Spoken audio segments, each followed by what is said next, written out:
day of 9/11,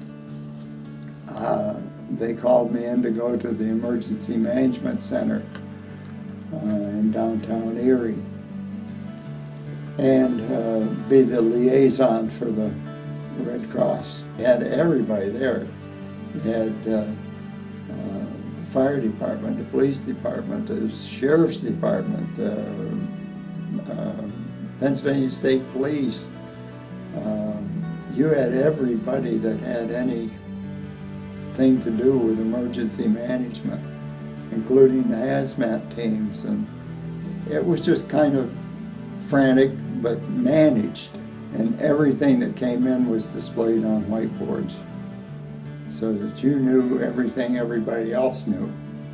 They didn't know what else was going to happen. They didn't know if there were more planes, where they were going to strike. So my main job at that time was setting up shelters, calling the churches and the various places that we used for sheltering people in case we had to take everybody off the shoreline. The Port of Erie would be a prime target. Or if we had to evacuate the General Electric property and all of that area, where were we going to put these people? So basically that was what I was involved in, and then if you've got all those people in a shelter, you got to feed them. And our job was to feed the Pennsylvania State Police. There were at that time there were 63 of them. Well, that's funny. The very first disaster I was called on was 9/11. The miraculous thing about Shanksville was they shut it down exactly 2 weeks after the 9/11. I'll give you an aside. The reason they were able to do that was that that plane, when it came down, was just 5 degrees off of vertical. So when it came down and hit, everything just went right straight back up, came right straight back down, and was right there in a very, very small area. So that's how they were able to do that so fast. And as I say, I wound up right at ground zero, right there. We were the first, where we were stationed was the first street that wasn't rubble.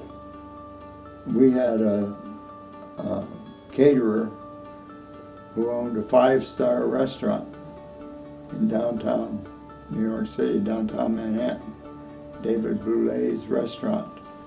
He had a whole block on Duane Street, and he shut down the one whole end of it. And that's where they made the food. They had kids, young people, would come in there after work, peel potatoes, cut up carrots, do anything they had to do, make salads, all night long. This was a 24-hour operation. At our site, we fed 15,000 to 18,000 meals a day. We were open 24/7. We had doctors, nurses, psychiatrists, chaplains, masseuse, a playroom with video games and televisions where they could come in and relax. And we had a full supply of absolutely anything you wanted, from toiletries to boots to underwear to full sets of clothing, jackets, coats, anything they needed. They could come in here and it was all free.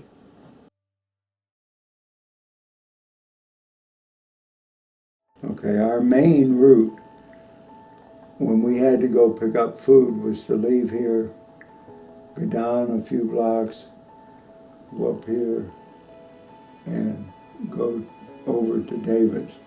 Now, sometimes you couldn't go that way.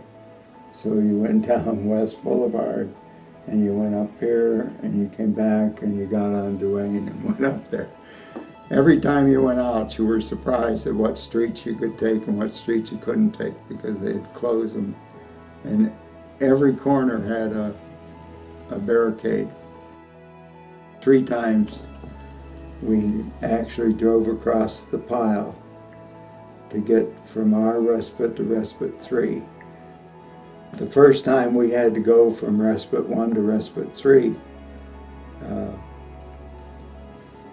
my partner and I drove down Church Street to Fulton, and there was an army post right there at the end of Fulton where the pile started.